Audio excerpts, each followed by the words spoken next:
કમોસમી વરસાદથી ખેડૂતોની હાલત અત્યારે કફોડી બની ગઈ છે।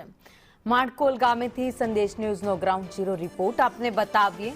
માંડકોલ ગામે ખેડૂતોનો ડાંગરનો પાક હતો એ સંપૂર્ણપણે નિષ્ફળ થયો છે।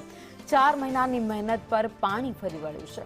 પશુઓ માટેનો ઘાસચારો પણ અત્યારે ક્યાંથી લાવવો તેવી સમસ્યા છે। ઘાસચારાની નુકસાનીથી ઢોર વેચવાનો પણ વારો આવ્યો હોય તેવી વ્યથા ખેડૂતો વ્યક્ત કરી રહ્યા છે।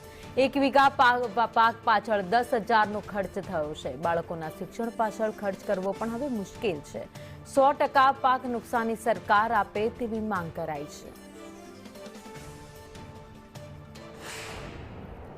કમોસમી વરસાદે ખેડૂતોની હાલત કફોડી કરી દીધી છે। અમદાવાદ ગ્રામ્યના આસપાસના તમામ ગામોની અંદર હાલ ખેડૂતોને રોવાનો વારો આવી રહ્યો છે, કારણ કે ડાંગરનો પાક કે જે તૈયાર થઈ ગયો હતો અને જ્યારે કમોસમી વરસાદ આવ્યો, આ વરસાદે તેમના આખા પાક ઉપર પાણી ફેરવી દીધું છે। દ્રશ્ય છે આ કમોસમી વરસાદે અમારા 4 મહિનાની મહેનતનું પાણી ફેરવી દીધું અને ઘણું બધું અમારું નુકસાન પણ થયું છે। અને ગાયો ભેંસોનું માટે એમ કે આજે ખડ પૂરો એ બધું હતું એ પણ પલળી ગયું છે।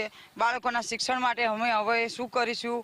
અને ખેડૂતોએ 1 વીઘા વાસર 10 વીઘા મહેનત ખર્ચ કર્યો હતો, એ ખર્ચની ઉપર પાણી ફરી વળ્યું છે, કારણ કે કમોસમી વરસાદના કારણે આ ગામ લોકોને બહુ પરેશાની અત્યારે હાલમાં ગામમાં જે અમારે 100% જે જગ્યા છે ખેડૂતો માટેની, જ્યાં જ્યાં ડાંગરો છે ત્યાં ત્યાં પણ પાણી ભરાઈ ગયા છે અને ત્યાં અત્યારે કોઈ પાકમાં લેવાય એવું કંઈ રહ્યું નથી। હાલમાં અત્યારે ખેડૂતોને બહુ હાલત ગંભીર છે અને ખેડૂતો હાલમાં અત્યારે જે લોકો કંઈ વિચારે છે કે સહાય આપશું, સરકાર એવું કહે છે કે સહાય આપશું, પણ હવે સહાય કેટલી આપશે એ અમને કંઈ ખ્યાલ નથી। બસ આમાં પરિસ્થિતિ તો બહુ ગંભીર છે, બરોબર।